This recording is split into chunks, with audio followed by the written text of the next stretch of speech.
మిత్రులు మీ అభిమాన నాయకులు కొల్లాపూర్ నుంచి ఎప్పుడు పదవి ఉన్నా లేకున్నా మీకు అందుబాటులో ఉండే సేవలు అందిస్తున్న జగదీశ్వరరావు గారిని, యువ మిత్రులు జూపల్లి అరుణ్ గారిని, వేదిక మీద ఉన్న పెద్దలు, వివిధ శాఖలకు సంబంధించిన అధికారులు, ముఖ్యంగా విద్యాశాఖకు సంబంధించి ఈరోజు young India integrated residential school ఈ జడ్ప్రోల్ గ్రామాన నిర్మాణానికి సహకరించిన విద్యాశాఖ అధికారులను, ఈరోజు వేలాది మంది ముఖ్యంగా మా ఆడబిడ్డల ముఖాలలో ఆనందం, సంతోషం కనిపిస్తుంది.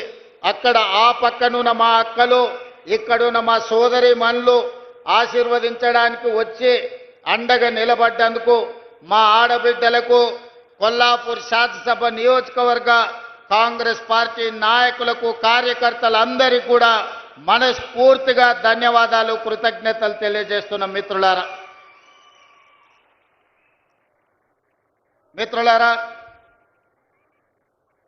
ఎంతో భావోద్వేగంతో కూడుకున్న సందర్భం. పాలమూరు జిల్లా అంటే ఇంతకుముందు జూపల్లి కృష్ణారావు గారు ఒక మాట అన్నారు, కొల్లాపూర్ అంటేనే అత్యంత వెనుకబడిన ప్రాంతం. ఒక పక్కన కృష్ణానది, ఇంకొక పక్కన నల్లమల అడవి మధ్యలో ఉండి ఫోన్ పూస్తే కొల్లాపూర్ అని అంటుంటారు. ఈరోజు हम लोग सब कुछ पूछ रहे हैं, हमको ज्यादा ज्यादा पैसे देना और ఇందిరమ్మ घर भी देना అని ఎట్లయితే జూపల్లి గారు పెద్ద చిట్టా చదివినరో తప్పకుండా వారు చేసిన విజ్ఞప్తులను మా ఇన్ఛార్జ్ మంత్రివర్యులు దామోదర్ రాజనరసింహ గారు ప్రత్యేక సమీక్ష పెట్టి ఆ సమీక్షలో ఏమేమి రాష్ట్ర ప్రభుత్వం కొల్లాపూర్కు ఇవ్వగలుగుతుందో తప్పకుండా ఈ కొల్లాపూర్కు ఇచ్చి ఇక్కడ పేదలకు అండగా నిలబడడానికి రాష్ట్ర ప్రభుత్వం తరఫున ఇన్ఛార్జ్ మంత్రివర్యులు దామోదర్ రాజనరసింహ గారికి నేను ఈరోజు సూచన చేస్తున్నా.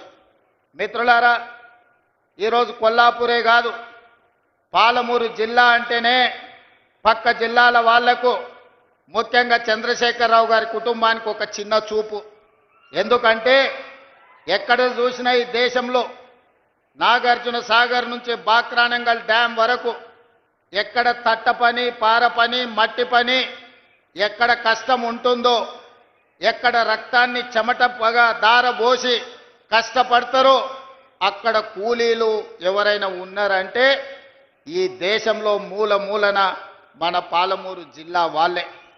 స్వతంత్రం వచ్చిన 75 సంవత్సరాలలో ఎక్కడ కార్మికులు చనిపోయినరని చూసినా, ఎక్కడైతే మట్టి పని జరుగుతూ మట్టి కుప్పలు కూలి ఆ మట్టి కుప్పల కింద శవాలుగా మారిన వాళ్ళు ఎవరయ్యా అని వెలికి తీస్తే అది కేవలం పాలమూరు జిల్లాకు సంబంధించిన ఇక్కడి పేదలు, నిరుపేదలే. అందుకే ఆనాడు 2009 పార్లమెంట్ ఎన్నికల సందర్భంగా చంద్రశేఖరరావు గారు కరీంనగర్ జిల్లా ప్రజలు ఆయన నీతిని, జాతిని గుర్తించి అక్కడి ప్రజలు ఓడించడానికి సిద్ధమైతే 2009లో దేశమంతా వలసపోయి మనం బ్రతుకుతుంటే మన దగ్గరికి చంద్రశేఖరరావు గారు వలస వచ్చిండు. ఆనాడు పాలమూరులో ఊరు లేకపోయినా, పార్లమెంటులో నోరు ఎత్తకపోయినా తెలంగాణ రాష్ట్రం సాధించాలి అంటే తెలంగాణ రాష్ట్ర సమితిని గెలిపించాలి అని ఈ పాలమూరు బిడ్డలు హక్కున చేర్చుకొని గుండెల్లో పెట్టి చూసుకొని భుజాల మీద మోసి పార్లమెంటుకు పంపించిండ్రు పాలమూరు జిల్లా నుంచి. నేను పార్లమెంటు సభ్యునైనా తెలంగాణ రాష్ట్రాన్ని సాధిస్తానని ఢిల్లీకి పోయిన చంద్రశేఖరరావు పార్లమెంట్లో శ్రీమతి సోనియా గాంధీ గారు తెలంగాణ బిల్లు ప్రవేశపెట్టినప్పుడు హాజరు కాకపోయినా సోనియా గాంధీ గారు తెలంగాణ రాష్ట్రాన్ని ఇవ్వడం జరిగింది. మరి నేను ఈరోజు చంద్రశేఖరరావు గారిని, వారికి అనుకూలంగా మాట్లాడుతున్న జిల్లా నాయకత్వాన్ని, కొల్లాపూరు ప్రాంతమని చెప్పుకునే వనపర్తి నుంచి ప్రాతినిధ్యం వహించిన మాజీ మంత్రిని నేను అడుగుతున్నా. 2014 జూన్ 2 నాడు తెలంగాణ రాష్ట్రం ఏర్పడిన తర్వాత 2009 రోజు గుండెల్లో పెట్టి చూసుకున్న పాలమూరు గడ్డకు చంద్రశేఖరరావు గారు ఇచ్చిందేంది, మీరు తీసుకొచ్చింది ఏంది అని నేను అడుగుతున్నా.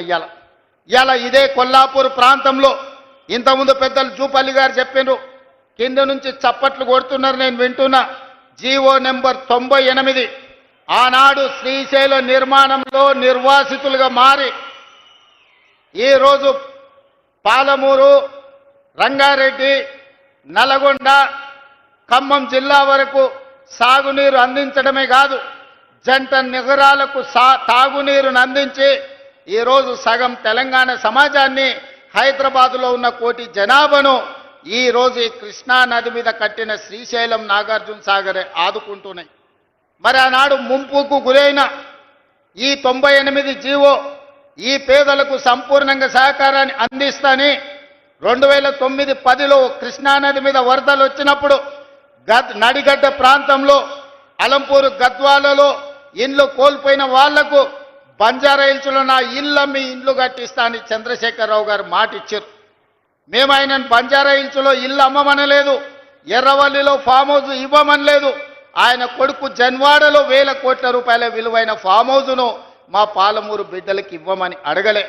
ప్రభుత్వం సొమ్ము, ప్రజలు కట్టిన పన్ను, మా 98 జీవో ప్రకారం నిర్వాసితులుగా ఉన్న ఈ కొల్లాపూర్ ప్రాంత రైతాంగాన్ని, పేదలను 10 ఏళ్ళు ముఖ్యమంత్రి చంద్రశేఖరరావు ఎందుకు ఆదుకోలేదు అని చెప్పి ఇవాళ జట్ప్రోల్ గ్రామం నుంచి నేను అడగదలుచుకున్నా.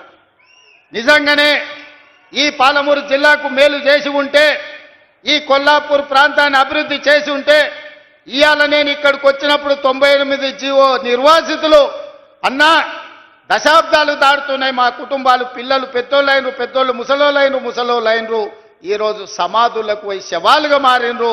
మా సమస్య మాత్రం శాశ్వతంగా, జటిలంగా అట్లనే ఉన్నది. మా సమస్యకు పరిష్కారం చూపించమని ఈరోజు అడిగే పరిస్థితి ఎందుకు వచ్చిందని నేను అడుగుతున్నా. ఇవాళ నేను అడుగుతున్నా, మా వాల్మీకి బోయలను ఆనాడు రాజోలు బండ్ ఆర్టీఎస్ పాదయాత్ర సందర్భంగా వాల్మీకి సోదరులను ఎస్టీ జాబితాలో చేర్పిస్తా అని చెప్పింది చంద్రశేఖరరావు కాదా? మరి ఇవాళ మా వాల్మీకి సోదరులు మళ్ళీ ఈరోజు గట్టు తిమ్మప్ప నాయకత్వంలో అందరూ వచ్చి వాల్మీకులను ఎస్టీ బోయలుగా మార్చండి అని ఇవాళ రిప్రజెంటేషన్ ఇచ్చే పరిస్థితి వచ్చింది. వీళ్ళే కాదు, మాదాసి కురవలు ఈరోజు అడుగుతున్నారు మాకు ఎస్సీ సర్టిఫికెట్ కావాలి అని. మరి ఇవన్నీ కూడా అలంపూర్, గద్వాల్, కొల్లాపూర్, అచ్చంపేట అడవుల మధ్యనే ఈ నల్లమల ప్రాంతంలోనే ఈ జాతి ఎక్కువ ఉన్నది. ఈ జాతికి ఎందుకు న్యాయం చేయలేదు చంద్రశేఖరరావు? ఈ ప్రాంతం నుంచి ప్రాతినిధ్యం వహించిన వాళ్ళని నేను అడుగుతున్నా. ఒకవేళ నిజంగానే ఈ పాలమూరు జిల్లాకు మీరు ఏదైనా చేసి ఉంటే, ఉన్న సమస్యల్ని పరిష్కరించి ఉంటే, ఇవాళ వీళ్ళందరూ వచ్చి మళ్ళీ ఈ సమస్యలను ఎకరువు పెట్టాల్సిన అవసరం ఉంటుండేనా? ఒకసారి ఆలోచన చెయ్యండి. ఆనాడు నిన్ను ఎంపీగా గెలిపించింది మేం కాదా? నిన్ను పార్లమెంటుకు పంపించింది మేం కాదా? ఆనాడు కరీంనగర్ జిల్లా నుంచి వలసపోయి పారిపోయి పాలమూరుకు వస్తే నీకు అండగా మేం నిలబడితే, నీకు అన్నం మేం పెడితే 10 ఏళ్ళు ముఖ్యమంత్రిగా మా పాలమూరుకు సున్నం పెట్టింది నువ్వు కాదా చంద్రశేఖరరావు గారు? ఈరోజు ప్రజాపాలన వస్తే ప్రజాపాలనలో ఆయనకు దుఃఖం వస్తుందంట. ప్రజాపాలనను చూసి నేను అడగదలుచుకున్న, ఎందుకు వస్తుంది చంద్రశేఖరరావు గారి నీకు దుఃఖం? తట్ట పని, పార పని, మట్టి పని, వలసలు పోయి కూలీలుగా ఉండాల్సిన పాలమూరు రైతు బిడ్డ, నల్లమల బిడ్డ రేవంత్ రెడ్డి తెలంగాణ రాష్ట్రానికి ముఖ్యమంత్రి అయినా నీకు దుఃఖం వచ్చిందా? లేకపోతే మా దళితులేమో చెప్పులు కుట్టుకోవాలి, మా యాదవులేమో గొర్రెల్ని పెంచుకోవాలి, మా ముదిరాజు సోదరులు గంగపుత్రులు చేపలు పట్టుకోవాలి, మా గౌడన్నలు ఈదులు గీసుకోవాలని నువ్వు పథకాలు తెస్తే, మేము ఈనాడు మా దళితులు, మా యాదవులు, మా గౌళ్ళు, మా ముదిరాజులు, మా వాల్మీకులు, మా మాదాసి కురువ బోయల పిల్లలు చదువుకోవాలి. చదువుకోవడానికి young India integrated residential school Jatprolu గ్రామానికి 200 కోట్ల రూపాయలతోటి 25 ఎకరాల కట్టి చెప్పులు గుట్టుడు, చేపలు పట్టుడు, ఈదులు గీసుడు, గొర్రెలను పెంచుడు మా తాతలు ముత్తాతలు వాళ్ళ తాతలు కూడా ఆ వృత్తిలో వచ్చారు. ఇవాళ మా పాలమూరు జిల్లా మేలుకొన్నది. మా పిల్లలను డాక్టర్లను చేయాలి, ఇంజనీర్లను చేయాలి, ఈరోజు ఐఏఎస్లను చేయాలి, ఐపీఎస్లను చేయాలి, రాజ్యాలను ఏలాలి. మా పాలమూరు బిడ్డ తెలంగాణకు ఒక 20 ఏళ్ళు ముఖ్యమంత్రిగా ఉండాలి అని